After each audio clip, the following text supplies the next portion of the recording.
Hey, everybody, this is Perch. I'm going to take this bold stance here and just say Kanye was right, and I'm tired of Taylor Swift. How about, like, I know we're heading into an election year, and she's pledging to just go all out to help and to push and get out the vote and everything else. Good for people voting and all that stuff, but oh my God, I can't, I don't know.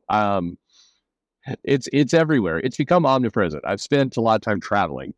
And so I'm hearing a lot of music in the airport, in restaurants, and bars, and places, and you can't get away. It's just and correct me if I'm wrong.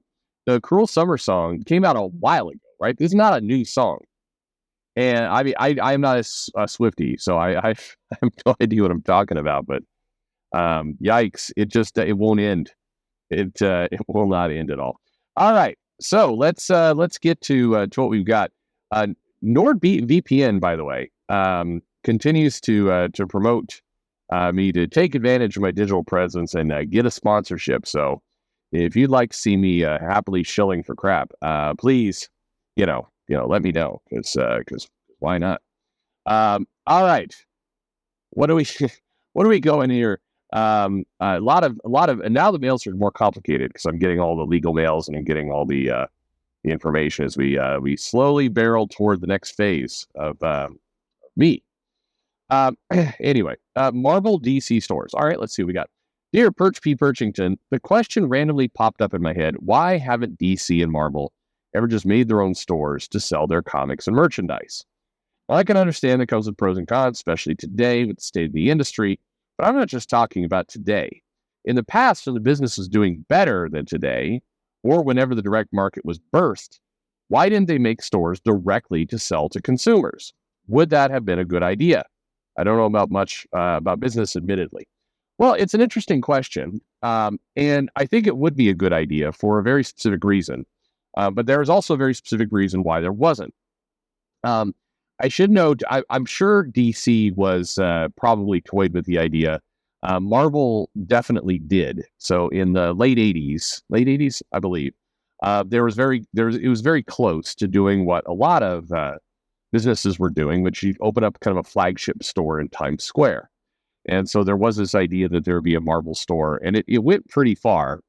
But what it did was it started to gain the attention / dislike from the retailers. And as Marvel was setting up the direct market, and as they were, and getting ready to go hard in that direction, along with DC and everybody else, there was this sensitivity to, how we're going to balance the retailers.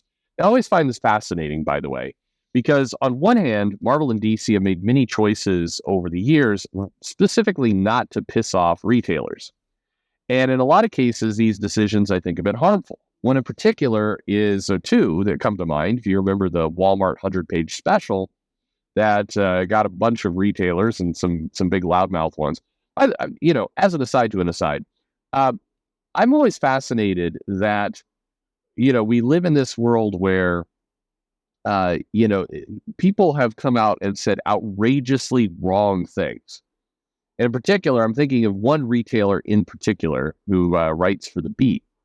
And just the worst wrong predictions that have been absolutely proved over time as being completely off. Now, I've made incorrect predictions. I thought that Indiana Jones was going to make more money, for example, that movie. But one, I've admitted it.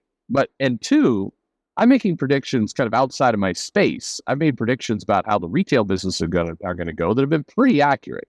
I'm patting myself on the back, but, have checked out. And what you see in a lot of these cases is, these people make terrible, terrible predictions, and then they get on news sites, and you were supposed to treat them with some kind of authority. It's wild. But in addition to the bad predictions, bad kind of business choices. So the yelling over the Walmart 100-page special and the yelling about digital. And keep in mind, some of these people will say things like, it is sociopathic to have a digital strategy to Marvel and DC. And the weird part is Marvel and DC will listen to stuff like that and go, oh, well, we don't want to irritate the direct market. Simultaneously, by the way, Marvel and DC will, in my mind, now this is always, when I've had this conversation with people from Marvel, they always look at me like I've got a hole in my head. But simultaneously, they've done absolutely very little to support the direct market in terms of putting out, I think when people say we support the direct market, what they think in their head is saying things like, comic shops are good. We like comic shops, and that is support of the direct market. And that's a nice sentiment, but that's really not, support would be, co-marketing fund, more promotional material that is free in order to sell the books, stronger solicitations, arranging, schedules for signings and being more involved in that process.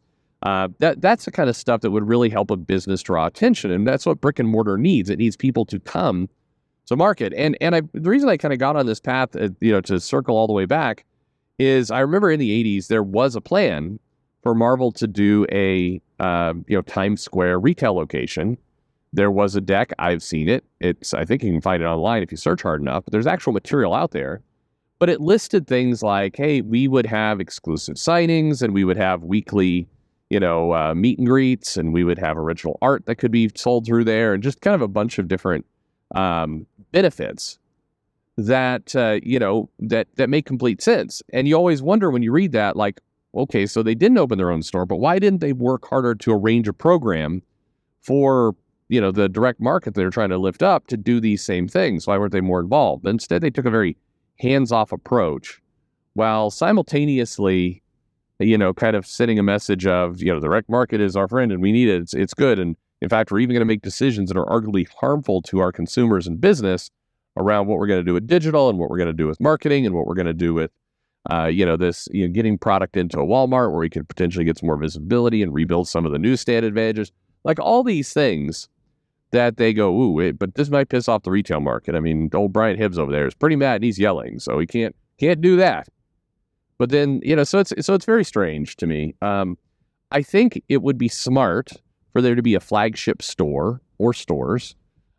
If for another reason, it would kind of show everyone how to do it.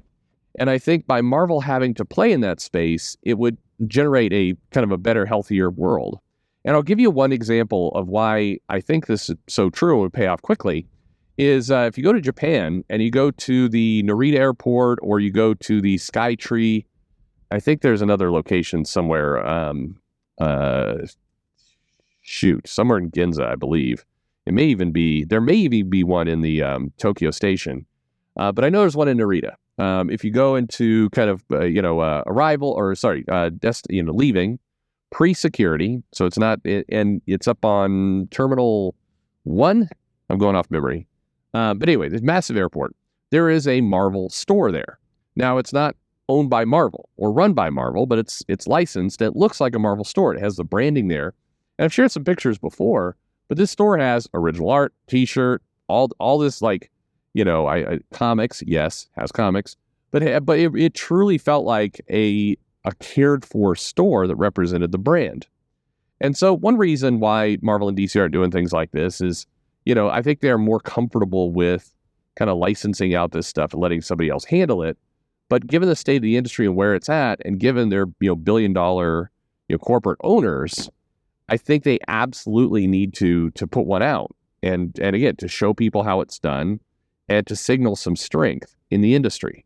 I think it's really important that this happens, and it would be very healthy if it did. Again, you don't need a store in every city, but you should definitely get a store, and you should put it right next to where Brian Hibbs' store is. That's what you should do. No, I'm kidding. But you should, I would, put one in LA, put one in New York, or put, just do a couple. We've seen how this works. And it provides a really nice showcase for running the business, promoting the products, all that kind of stuff. That would be just incredibly healthy.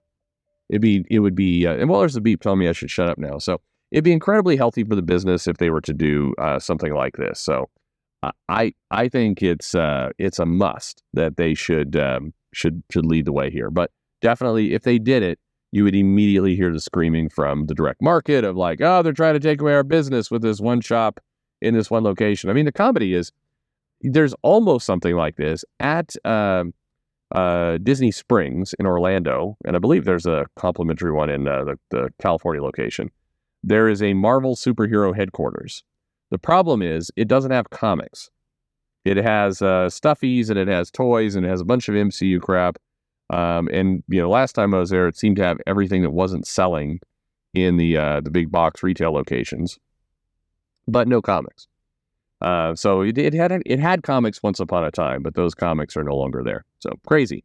Anyway, thank you for the mail. Good idea.